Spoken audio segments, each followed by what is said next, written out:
Hi boys and girls, today we are doing our workbook page 236, 236.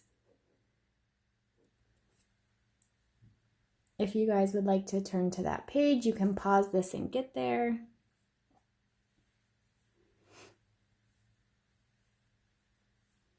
Okay, number 1, it says divide the circle into 4 equal parts.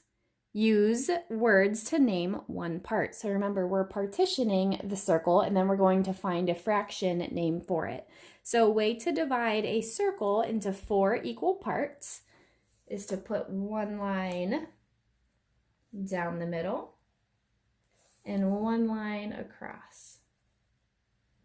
And then we have 4 equal parts. Remember, lines aren't perfect and that's okay, but we have 4 equal parts. Kind of looks like a small pizza. And then it says, use words to name one part. So if we fill in this part, remember we have 4 parts. 1, 2, 3, 4. So we have 4 parts and one of those is 1/4. So it's 1 out of 4, 1/4 part. So 1/4.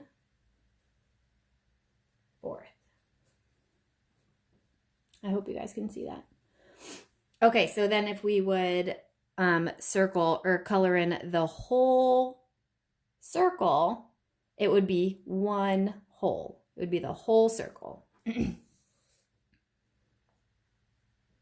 1 whole.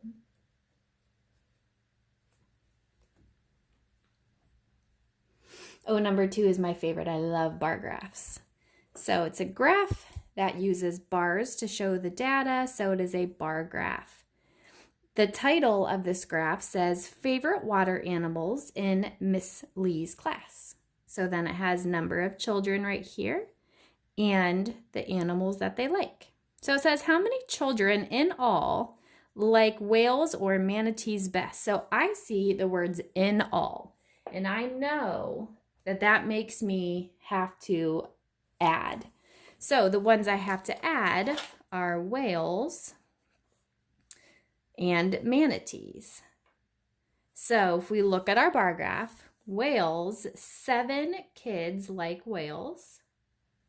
And let's look at the manatees. 6 people like manatees. So now we have to add those together. And quickly, we could do a near doubles fact. I know that 6 plus 6 is 12. But 7 is 1 more than that, so we add 1 to 12. So 7 plus 6 is 13. So right here on our line, we are going to write 13.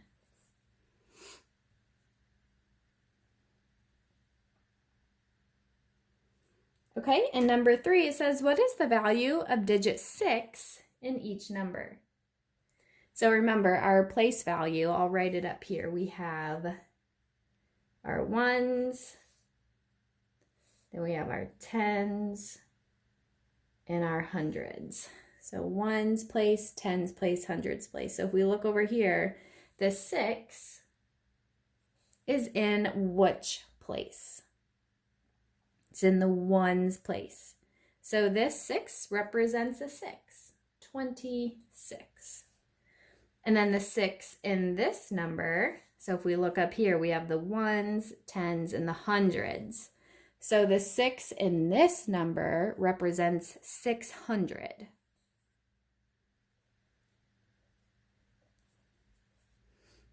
And then if we look at the 6 in this number, and see up here, we have our 1s, our 10s, and our 100s. So the 6 in this number represents the 10s place.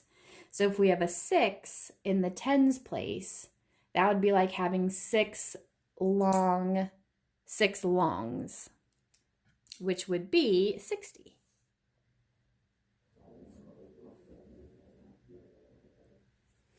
Okay, number 4 says write the number word for 840. So usually I'd have you guys do this on your own, and I would say do the best spelling you can, but since we're doing it together, I would like you guys to do this with me and spell it correctly, please. So 840. 8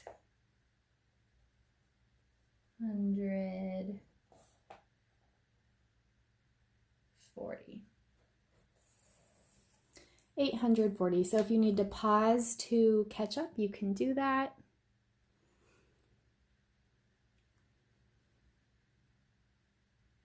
Okay, number 5, it says, how many dots are there in all? So I see in all. So I know we'll have to be adding, and I see an array. So I want to look at this array. I have 1, 2, 3, 4, 5, 6, 7. I have 7 in the top.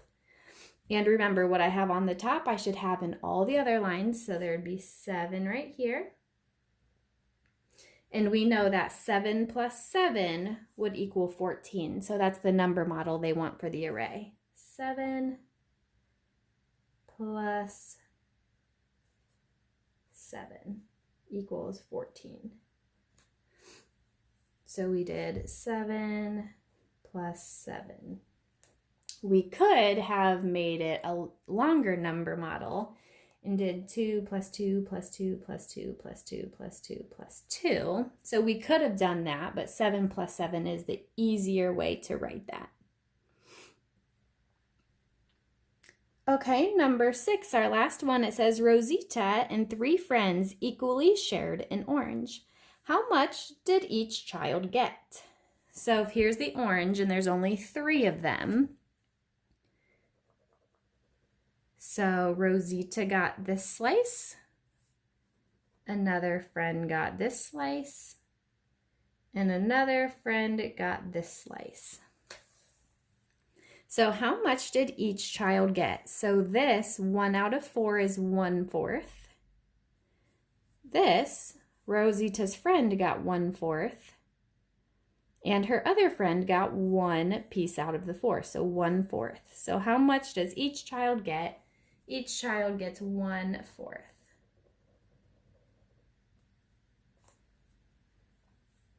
All right, so that is our workbook page together. If anyone has any questions, please let me know.